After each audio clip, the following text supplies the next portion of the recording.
Good morning dear student.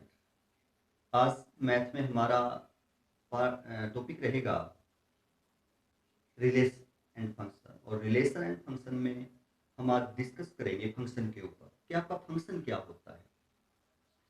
Function को समझने से पहले हम कुछ फॉर्मल एग्जांपल्स लेंगे जिनके थ्रू हम फंक्शन को समझना चाहेंगे।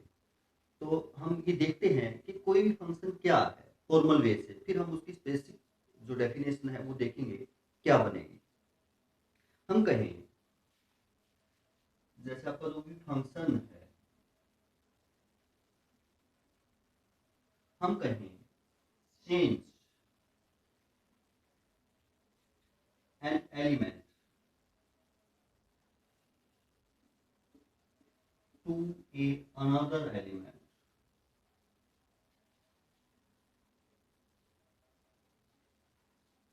another element by a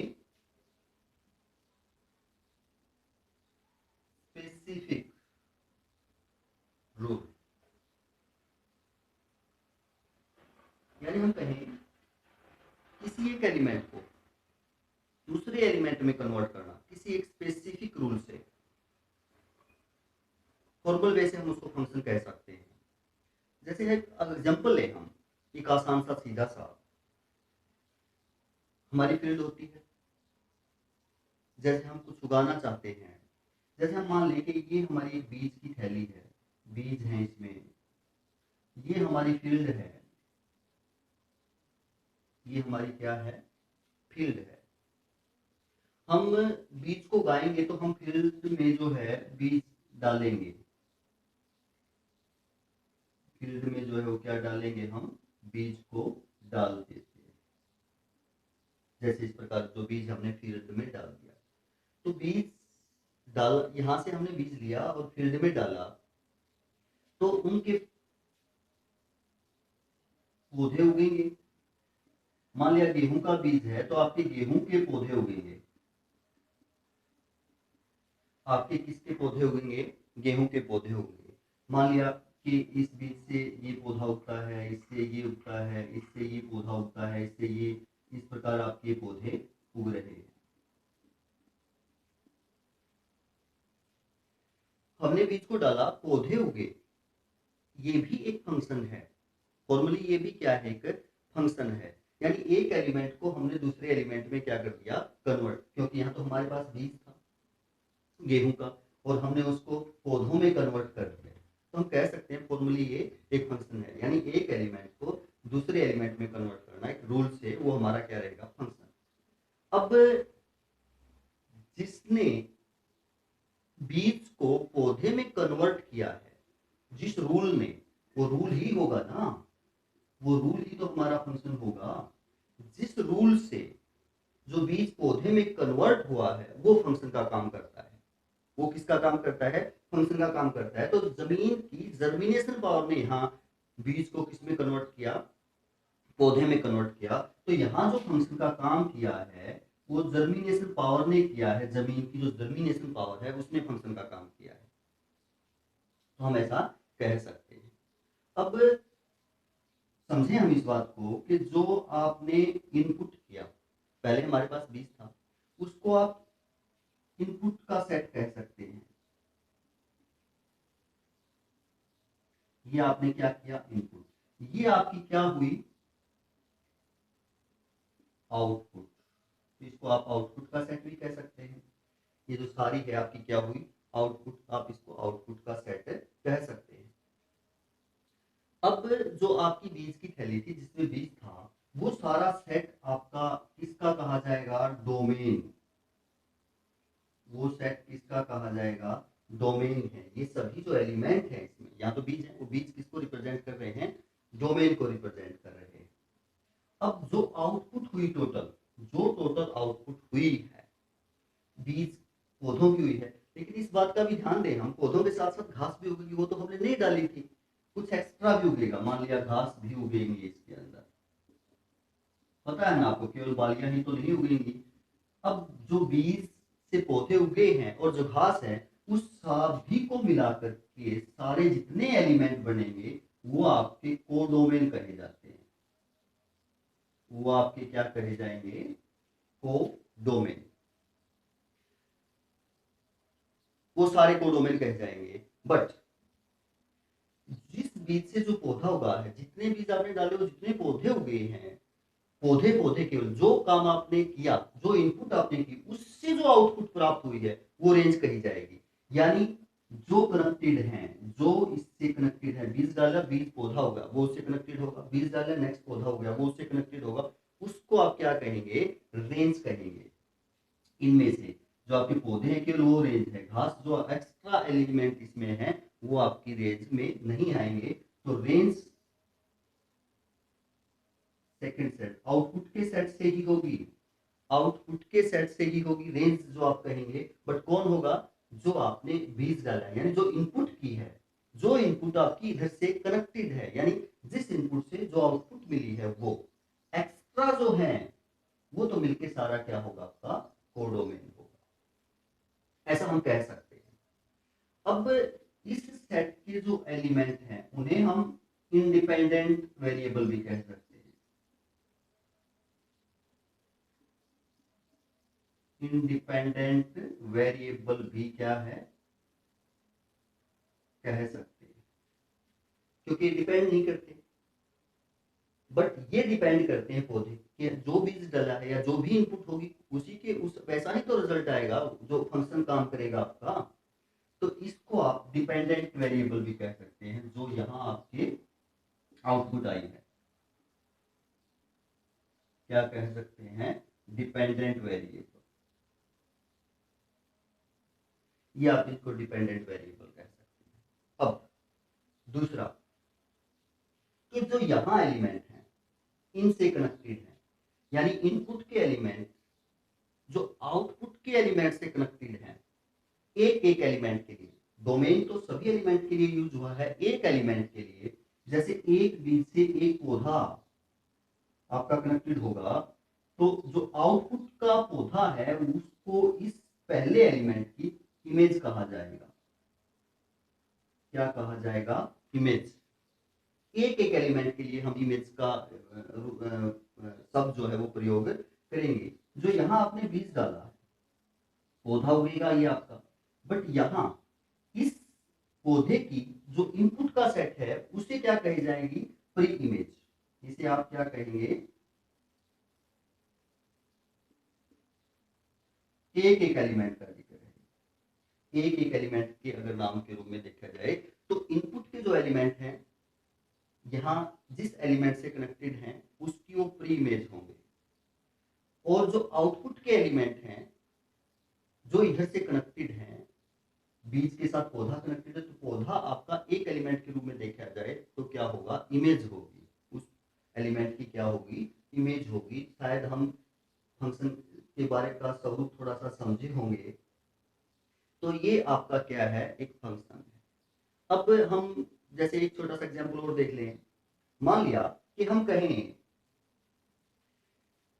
आपने जो रोटी बनाने वाली है मशीन, उसके बारे में भी सुना होगा कि जैसे यहाँ आटा होता है आपका, यहाँ आटा है, ये मशीन है आपकी, और यहाँ आपकी रोटियां बन बन के बाहर आती। जब आटा आप इनपुट करते हो इसके अंदर अंदर ही, तो आपकी रोटियां बन करके बाहर आ जाती है। तो ये भी फंक्शन है कि एक एलिमेंट कुछ डाला, दूसरा एलिमेंट आपको प्राप्त हुआ। फंक्शन का काम किसने किया? मशीन ने किया। जो ये मशीन है ये किसका काम कर रही है? आपका फंक्शन का काम कर रही है। यानी एक एलिमेंट को दूसरे एलिमेंट में चेंज करने वाला रूल, कन्वर्टर जिसे आप कह सकते हैं, वो आपका फंक्शन है। वो आपका क्या है? फंक्शन। तो यहाँ आप कह सकते हैं जैसे डोमेन, ये सारा आटा होगा आपका जैसे डोमेन। रेंज आपकी जैसे रोटियां होंगी। फंक्शन का काम किसने किया? मशीन ने किया।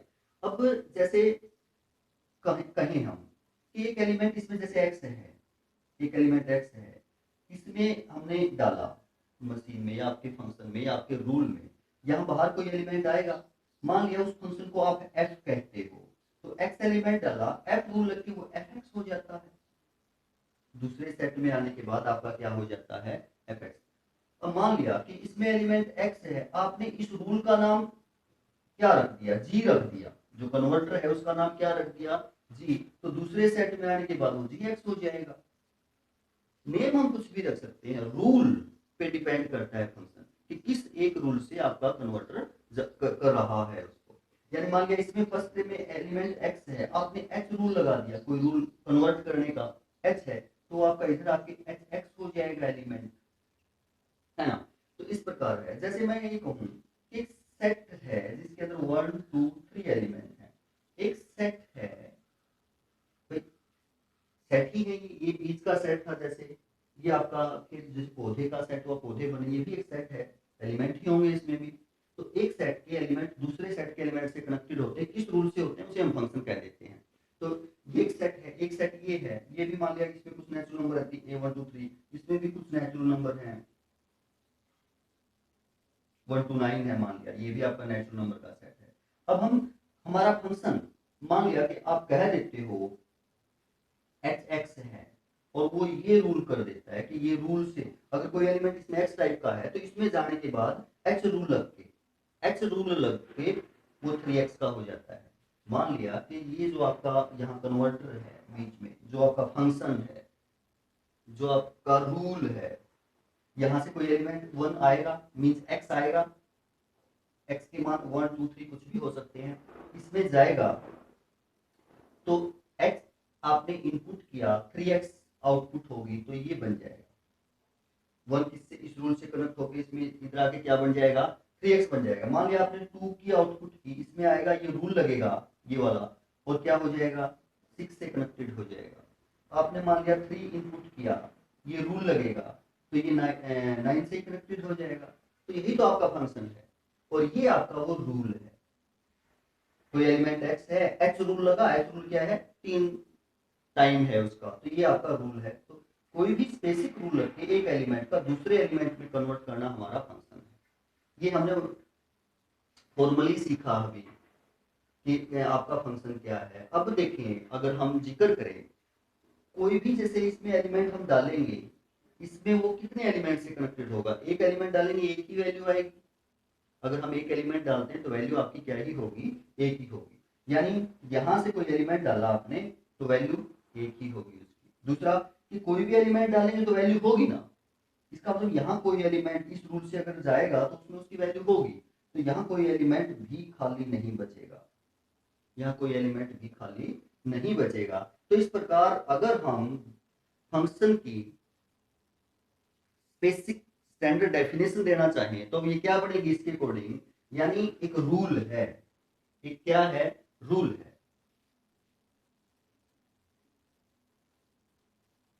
Function is a rule from set A, यानी फर्स्ट इनपुट के सेट को ए मान लो, from set A to set B, यानी एक एलिमेंट पहला है इनपुट का सेट, दूसरा आपका क्या होगा आउटपुट का, कनेक्टेड होगा।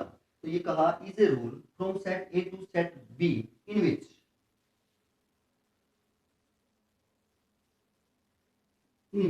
एवरी एलिमेंट, इसके प्रत्येक एलिमेंट की, इन विच यानी हमने कहा कि कोई भी डालेंगे तो कनेक्टेड होगा ना, एवरी एलिमेंट इन विच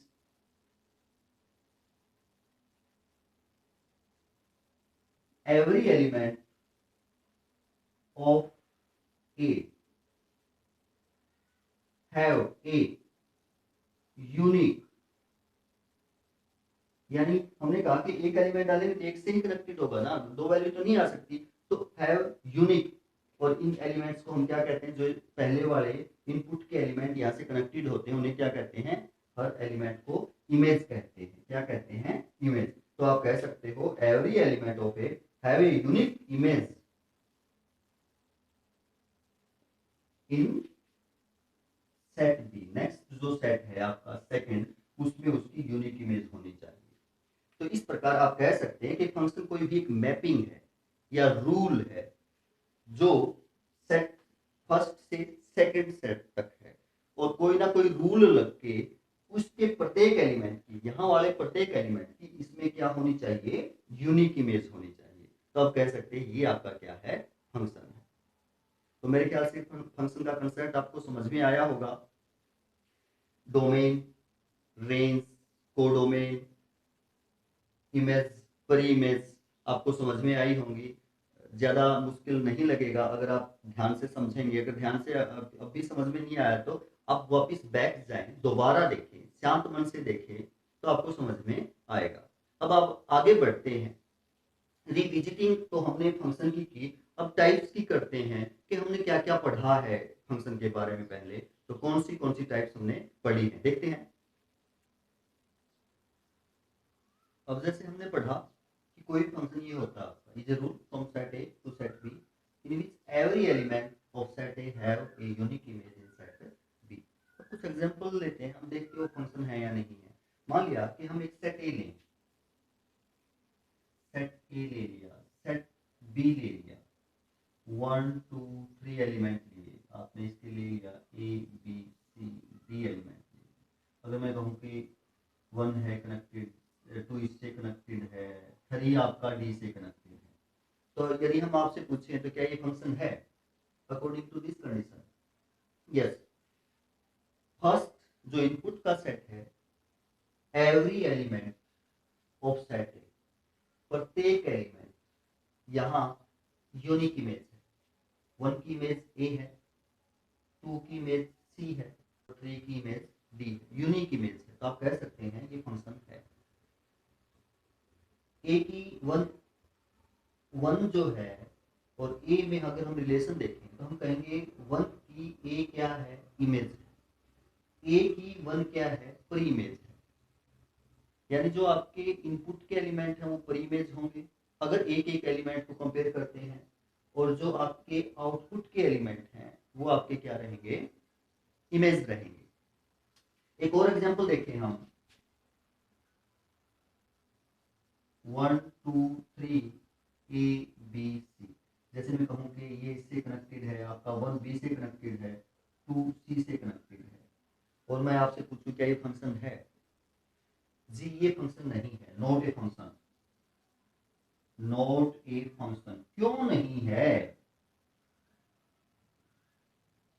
क्योंकि जो आपका इनपुट का सेट है, मान लिया एक्स सेट है, मान लिया ये वाई सेट है, उसमें प्रत्येक एलिमेंट की जो है वो क्या है, इमेज नहीं है। आपका यहाँ 3 एक एलिमेंट ऐसा है इसके अंदर जिसकी यहाँ इमेज नहीं है, किसी से कनेक्टेड नहीं है। तो इसने कहा है ये फंक्शन तभी होगा कि in which every element of set A, set A से मतलब है यहाँ इनपुट पहला सेट, ए से बी है ना, ये आपका इनपुट का सेट, सेकंड जो सेट है आपका वो आउटपुट का सेट है। प्रत्येक एलिमेंट की यूनिक इमेज होनी चाहिए, यानी प्रत्येक एलिमेंट की इमेज होनी चाहिए। तो कैसी यूनिक, यहाँ तो है ही नहीं, तो आप कहेंगे नॉट ए फंक्शन। यदि हम एक और एग्जांपल देखें,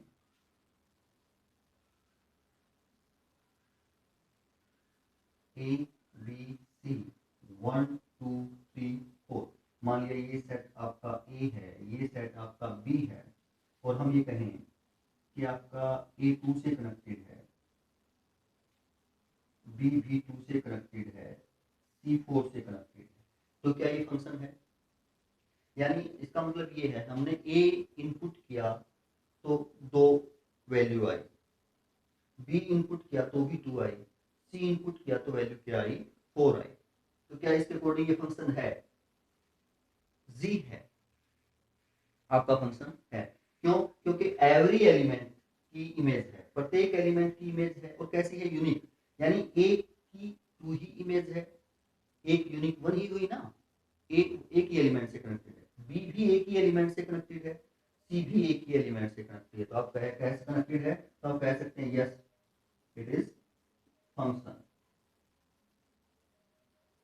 ये क्या है, आपका फंक्शन है। यदि हम एक एग्जांपल और देखें, ये सेट ए ले लेते हैं, ये सेट क्या ले लेते हैं, बी ले लेते हैं, और ए बी सी डी 1 2 3 4 5, ये कनेक्टेड है आपका 1 से, ए कनेक्टेड है आपका 4 से, बी कनेक्टेड है आपका 3 से, सी कनेक्टेड है आपका 5 से, और डी कनेक्टेड है आपका 2 से। डी किससे कनेक्टेड है, 2 से। तो क्या ये हम कहें क्या ये फंक्शन है? जी ये फंक्शन नहीं है। क्यों नहीं है? दोनों के प्रत्येक एलिमेंट की इमेज तो है बट यूनिक नहीं है, सेकंड कंडीशन को फॉलो नहीं करता, यूनिक इमेज नहीं है। क्यों नहीं है?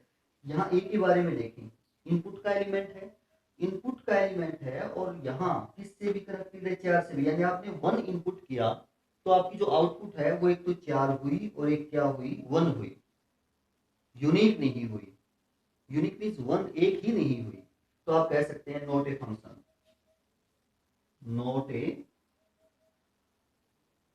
फंक्शन। तो ये कंडीशन हमने ध्यान में रखनी है, फंक्शन की डेफिनेशन ध्यान में रखी, उसके अकॉर्डिंग हमने देखना है कि आपका फंक्शन है या नहीं है। हाँ, इसमें जो सेकंड आउटपुट में आपके एलिमेंट खाली बच सकते हैं जिनकी पर इमेज ना हो, बट यहाँ फर्स्ट इनपुट के सेट में एलिमेंट तो कोई खाली बचना ही नहीं चाहिए। अगर एलिमेंट खाली बचता है तो आपका फंक्शन नहीं है। दूसरा, हर एक एलिमेंट की, इनपुट के हर एक एलिमेंट की यूनिक इमेज होनी चाहिए, देन ही हम कह सकते हैं कि वो क्या होगा, फंक्शन होगा, अदरवाइज आपका फंक्शन नहीं होगा। तो ये कुछ एग्जांपल्स थे। अब हम देखेंगे कि हमने क्या और सीखा था फंक्शन के बारे में। पहले हमने सीखा था आइडेंटिटी फंक्शन क्या होता है। आइडेंटिटी फंक्शन से मतलब है हमारा कि भाई जो जैसी इनपुट की आउटपुट वैसी ही आए। मान लिया कि आप फर्स्ट सेट है, सेकंड सेट है, ये फर्स्ट सेट ए है, सेकंड सेट बी है, आपने 1 इनपुट किया तो आउटपुट भी 1 की हो, आपने 2 इनपुट किया तो आउटपुट भी 2 की हो, आपने 4 इनपुट किया तो आउटपुट भी 4 की ही हो। ऐसे फंक्शन को हम आइडेंटिटी फंक्शन कहेंगे। फॉर एग्जांपल जैसे हम लिखें एफ एक्स, यानी एक्स एलिमेंट इनपुट किया, एफ रूल लग गया। मान लिया कि ये रूल क्या है आपका, एफ है, चेंज करने वाला रूल ही तो आपका फंक्शन होता है, उस रूल का नाम यहां हमने एफ रख दिया, तो एफ एक्स वापिस एक्स होगा, वापिस क्या होगा, एक्स। जैसा एलिमेंट इनपुट किया, एफ रूल लगने के बाद वापिस उसकी वैल्यू वही बनती है, दैट मींस आपका आइडेंटिटी फंक्शन होगा वो।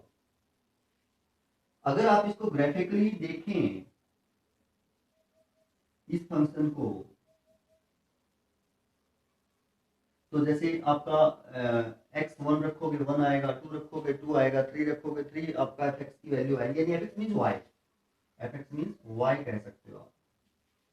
1 2 3, 1 2 3 जैसे हम यहाँ ले लेते हैं तो 1 1 ये पॉइंट होगा, 2 2 ये पॉइंट होगा, 3 3 आपका ये पॉइंट होगा, 3 और 3।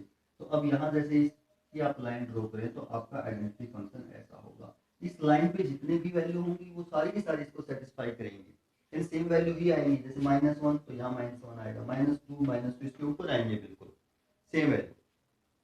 तो ऐसे फंक्शन को हम क्या कहा करते हैं, आइडेंटिटी फंक्शन। जैसी इनपुट वैसी आउटपुट, तो ये आपका आइडेंटिटी फंक्शन होगा। यानी जो आपके डोमेन वही आपकी क्या होगी, रेंज होगी। डोमेन और रेंज आपकी क्या रहेगी, सेम रहेगी आइडेंटिटी फंक्शन में। नेक्स्ट है आपका कांस्टेंट फंक्शन, कि हमारा कांस्टेंट फंक्शन क्या होता है। कांस्टेंट फंक्शन तो आपको पता ही है कि जो अपनी वैल्यू को चेंज ना करे। जैसे ये आपके एलिमेंट हैं 1 2 3 है, मान लिया आपका सेट ए में, बी में भी आपके कुछ एलिमेंट हैं 1 2 3 4 5, नेचुरल नंबर का है, ये भी मान लिया नेचुरल नंबर का सेट है। हमने एफ रूल लगाना है, एफ रूल लगने के बाद कांस्टेंट आता है, यानी एक्स कोई एलिमेंट आउटपुट किया आपने और कोई भी कांस्टेंट वैल्यू सी बनती है मान लिया, यानी ऐसा कह सकते हैं वो कांस्टेंट वैल्यू मान लिया 2 बनती है सी की वैल्यू। तो आप चाहे 1 रखें, एफ एक्स तो 2 ही रहेगा, आप चाहे एक्स की वैल्यू 2 रखें फिर भी एफ एक्स 2 ही रहेगा, आप चाहे एक्स की वैल्यू 3 रखें फिर भी ये कितना ही रहेगा, 2 ही रहेगा, यानी ये चेंज नहीं होने वाला, एक्स चेंज होते रहेंगे। यानी अगर आप ये ग्राफ ड्रॉ करें इस फंक्शन का, तो जैसे 1 2 1 2 3 4 5 चलते रहेंगे, वाई कह सकते हो ना एफ एक्स को। आप चाहे ये 1 रखे तो ये 2 ही रहेगा वाई, 3 रखे तो भी 2 ही रहेगा, 2 रखे तो भी 2 ही, 3 रखे तो भी 2 ही रहेगा, कुछ भी रखे 2 ही रहेगा, -1 रखें तो भी 2 ही रहेगा, यहाँ x की जगह -1 रखें तो 2 ही रहेगा, -2 रखें तो भी 2 ही रहेगा, यानी -3 रखें तो भी 2 ही रहेगा, यानी ये लाइन बनेगी आपकी। कांस्टेंट फंक्शन पैरेलल होगा आपका y axis. F x equal to अगर कोई भी कांस्टेंट फंक्शन है उतने ही डिस्टेंस पर, यानी 2 था तो 2 डिस्टेंस पर ओरिजिन से, अगर यहाँ -2 होता, मान लिया क्या होता, एफ एक्स इक्वल टू -2, कोई भी वैल्यू चेंज करेंगे आप, कुछ भी रखेंगे, 0 रखेंगे तब भी -2, 1 2 यहाँ रहेगा, 0 रखे तब भी -2, 1 रखेंगे तब भी -2, कोई भी वैल्यू रखिए -2 पे ही रहेगा, यानी यहाँ हो जाएगा फिर ग्राफ, तो पैरेलल आएगा आपका एक्स एक्सिस। तो ये हमारा क्या रहेगा, कांस्टेंट फंक्शन, चेंज नहीं होगी उसकी वैल्यू आपकी। तो आप कह सकते हैं रेंज डोमेन कोई भी वैल्यू है एक्स की, बट रेंज आपकी यूनिक ही होगी, रेंज आपकी क्या ही होगी, यूनिक ही होगी। यानी आप ऐसा कह सकते हैं, इसमें अगर आप देखें तो अगर ये 2 है तो 1 भी किससे कनेक्टेड होगा, 2 से, 2 भी किससे कनेक्टेड होगा, 2 से, 3 भी किससे, 2 से, 4 भी किससे, 2 से, अगर 5 है तो वो भी किससे, 2 से ही कनेक्टेड होंगे, वो आपकी रेंज होगी। डोमेन तो ये सारा सेट है, बट रेंज तो वही होती है ना आपकी, जो एलिमेंट आपने डाला, जो आपने बीज डाला, वो जो पौधा होगा, जो कनेक्टेड होंगे पौधे वही, तो यानी इस जो ये एलिमेंट आप डालोगे इससे जो कनेक्टेड होंगे वही रेंज होगी, तो केवल रेंज टू ही, यानी वही कांस्टेंट वैल्यू आपकी क्या होगी, रेंज होगी। तो ये हमारा कांस्टेंट फंक्शन। कांस्टेंट फंक्शन के बाद कौन सा है आपका, पॉलिनोमियल फंक्शन। पॉलिनोमियल आपका कैसा भी हो सकता है, आपने पढ़ा है, आपका लीनियर भी हो सकता है, क्वाड्रेटिक पॉलिनोमियल भी हो सकता है, क्यूबिक भी हो सकता है। लीनियर अगर आपका है तो उसका ग्राफ तो हमेशा स्ट्रेट लाइन ही होता है, आपको पता ही है। क्वाड्रेटिक अगर है तो उसका ग्राफ आपका पैराबोला होता है, पता ही है आपको। और क्यूबिक का तो किसी भी कर्व के रूप में आपका आ सकता है, तो ये आपका पॉलिनोमियल फंक्शन है। फिर है मॉडुलस फंक्शन। मॉडुलस फंक्शन क्या होगा, f x equal to mod of x, ऐसा होगा। ऐसे फंक्शन को हम मॉडुलस फंक्शन कहेंगे, यानी एक्स चाहे आप नेगेटिव रखें चाहे आप पॉजिटिव रखें, ये पॉजिटिव ही होगा। कहने का मतलब ये हुआ कि अगर अगर अलग अलग इस फंक्शन को हम डिफाइंड करें तो एक्स इसकी वैल्यू होगी कब, if x greater than equal to 0 है, और माइनस एक्स इसकी वैल्यू होगी एक्स लेस देन 0। एक्स क्या है, लेस देन 0। अगर 0 से छोटा है तो माइनस एक्स, और 0 है 0 से बड़ा है तो आपके क्या होंगे, एक्स वैल्यू होंगे। इस प्रकार इस मॉडुलस फंक्शन को डिफाइन कर सकते हैं। यदि आप ग्राफ ड्रॉ करें इस फंक्शन का, मॉडुलस फंक्शन का,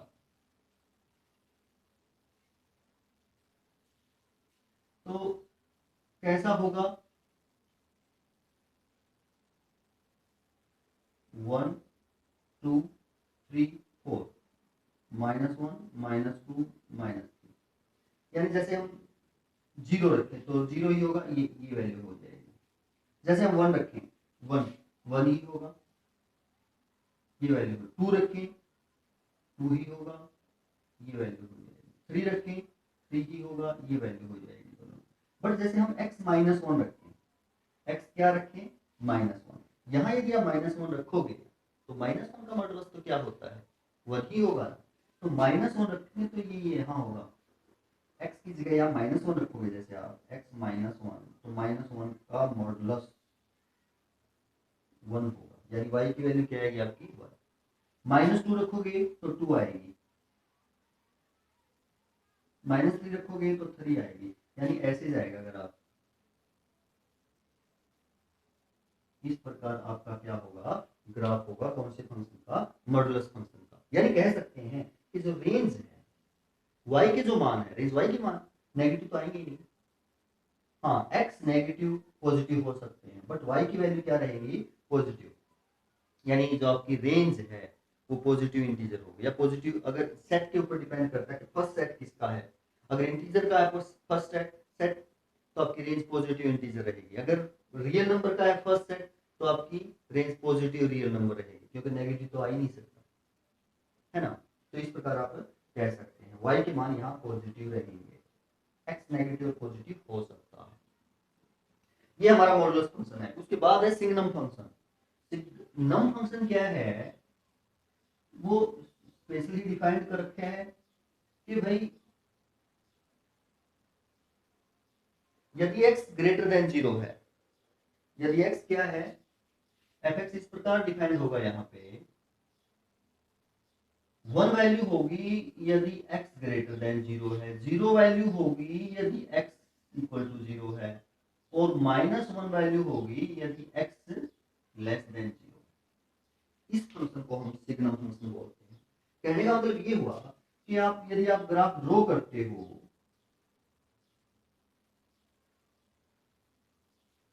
चाहे 1 रखो, चाहे 2 रखो, चाहे 3 रखो, चाहे 4 रखो, ये तो 1 ही रहना है। ये तो आपका क्या ही रहना है, 1 ही रहना है। 0 पे 0 रहना है, ये आपका 1 ही रहना। 1 पे भी 1, 2 पे भी 1, 3 पे भी 1, है ना। और यहाँ लेस देन 0 कोई भी माइनस की वैल्यू रखो आप, तो ये तो -1 ही रहना है। क्या रहना है, -1 ही रहना है। यानी यदि आप इसको एरो डायग्राम से अगर आप रिप्रेजेंट करें, तो यहाँ आप देखो, आपके कोई भी नंबर 0 भी हो सकता है, 0 से बड़े भी। यहाँ मान लिया सभी नंबर 0 से बड़े हैं, ये 0 है, और यहाँ मान लिया सभी नंबर आपके 0 से छोटे हैं। कोई भी रियल नंबर हो सकते हैं, सभी रियल नंबर यहाँ। तो कोई भी अब अगर आप रखोगे, ये फर्स्ट सेट है, सेकंड सेट में बहुत से नंबर होंगे, तो यहाँ 1 रखो, 2 रखो, 3 रखो, 4 रखो, तो ये 1 से कनेक्टेड होंगे। 0 0 से कनेक्टेड, -1 -2 -3 सभी -1 से कनेक्टेड होंगे। बट ये तो हमने नेचुरल इंटीजर ले ली। इंटीजर जरूरी नहीं है कि इस सेट में इंटीजर हो। रियल नंबर तो आपके 1 और 2 के बीच में भी बहुत है। यानी जितने भी नंबर हैं वो सारे के सारे किससे कनेक्टेड होंगे, 1 से। कह सकते हैं यदि हमारी इनपुट का सेट ऑल रियल नंबर है, ये क्या है, ऑल रियल नंबर, यदि डोमेन आपके ऑल रियल नंबर है, तो रेंज आपकी यहाँ भी रियल नंबर का सेट है मान लिया, तो कोडोमेन तो ऑल रियल नंबर रहेंगे आपके, बट रेंज तो आपकी क्या ही रहेगी, 1 0 और -1, ये आपकी रेंज रहेगी। सेट में ही लिखेंगे ना, अगर लिमिटेड एलिमेंट है तो उनको हम किस में ही रखते हैं, सेट में। इंटरवल तो सभी के लिए यूज होता है, बीच वाले भी जितने वैल्यू होती है इनफाइनाइट, मैनी जो बीच में होते हैं रेशनल और इरेशनल नंबर, बट यहाँ तो 1 0 और -1 है, तो सेट में रखेंगे। और यही हमारी क्या होगी, रेंज होगी। इस फंक्शन को हम क्या कहते हैं, सिग्नम फंक्शन। फिर है आपका, आपने क्या सीखा है, ग्रेटेस्ट इंटीजर फंक्शन के बारे में। ग्रेटेस्ट इंटीजर फंक्शन क्या है आपका, ऐसे लिखते हैं हम ग्रेटेस्ट इंटीजर फंक्शन को, इस बॉक्स में बंद कर देते हैं। इस प्रकार हम कहते हैं कि ग्रेटेस्ट इंटीजर फंक्शन है। कहने का मतलब ये है कि x, जो आपके x हैं इनपुट, fx तो आउटपुट हो जाएगी ना। इनपुट चाहे कोई भी नंबर हो, कोई भी रियल नंबर हो, बट आउटपुट इंटीजर होगी। ग्रेटेस्ट इंटीजर का मतलब यही है कि आप मान लिया आप पुट करते हैं, आपका सेट रियल नंबर का है। फर्स्ट सेट किसका है, आपका रियल नंबर का। सेकंड सेट भी रियल नंबर का, बट कनेक्टेड किससे होंगे, केवल ये कोडोमेन हो गए आपके, सारा सेट तो कोडोमेन, बट जो कनेक्टेड है, जो वैल्यू इनपुट करोगे, जो आउटपुट होगी, वो आपकी रेंज होती है, और वो आपके इंटीजर होंगे। कैसे, जैसे मान लिया आपने x की वैल्यू 1.2 रखी, तो f 1.2, और यहाँ ग्रेटेस्ट इंटीजर में 1.2 हम रखते हैं, तो वो 1 ही होगा आपका। मान लिया कि आपने x की वैल्यू 2.5 रखी, तो f 2.5 ग्रेटेस्ट इंटीजर में 2.5, तो आपका 2 ही होगा। मान लिया कि आपने x की वैल्यू 2.7 रखी, तो f 2.7 ग्रेटेस्ट इंटीजर में रखते हैं, तो आपकी जो वैल्यू है रूल लगने के बाद वो 2 ही होगी। मान लिया कि आपने x की वैल्यू 2.9 रखी, तो f 2.9, यहाँ 2.9 रखेंगे, तो इसका मतलब ये 2 ही होगी।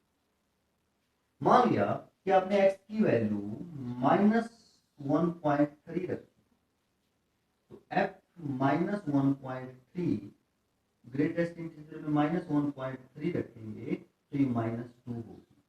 यानी कहने का मतलब ये है, आप कोई भी रियल नंबर x की वैल्यू रखते हैं, कोई भी रियल नंबर x की वैल्यू रखते हैं, जो वैल्यू रखते हैं उससे छोटा जो नजदीक इंटीजर है, उसके नजदीक जो छोटा इंटीजर है, वो उसकी वैल्यू होगी।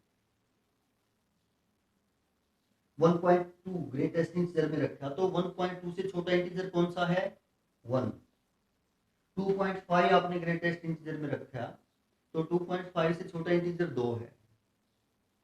2.7 आपने रखा, 2.7 से छोटा इंटीजर, 2.7 से छोटा इंटीजर जो नजदीक है वो 2 ही है। 3 तो इससे बड़ा इंटीजर है। 2.7 अगर आगे इंटीजर देखें तो 3 तो बड़ा होगा। 2.9 नजदीक छोटा इंटीजर आपका 2 है। -1.3, -1.3 है तो छोटा इंटीजर -2 है। जैसे आप नंबर लाइन पे देखेंगे ना, 0, -1, -2, तो इधर यदि आप चलते हैं तो आपके नंबर क्या होते जाते हैं, छोटे होते जाते हैं। -1 से -2 छोटा है, -2 से -1 बड़ा है। तो हमने -1.3 से छोटा देखना है, तो इससे इधर छोटा 2 ही इंटीजर होगा ना। तो इस प्रकार हम कह सकते हैं कि आपका डोमेन कोई भी रियल नंबर है तो रेंज आपकी क्या होगी, इंटीजर होगी। और इस फंक्शन को हम क्या कहेंगे, ग्रेटेस्ट इंटीजर फंक्शन कहेंगे। तो ये था हमारा रिविजिटिंग ऑफ फंक्शन जो हम पहले कर चुके हैं। तो शायद आपको ये समझ में आया होगा। अब हम आगे करेंगे जो अब हमारा फंक्शन शुरू होगा, टाइप्स ऑफ फंक्शन, कि हमारे फंक्शन की आगे टाइप्स क्या क्या है, किस प्रकार हम उन टाइप्स को डिफाइन कर सकते हैं, कैसे पहचान सकते हैं। तो देखते हैं टाइप ऑफ फंक्शन।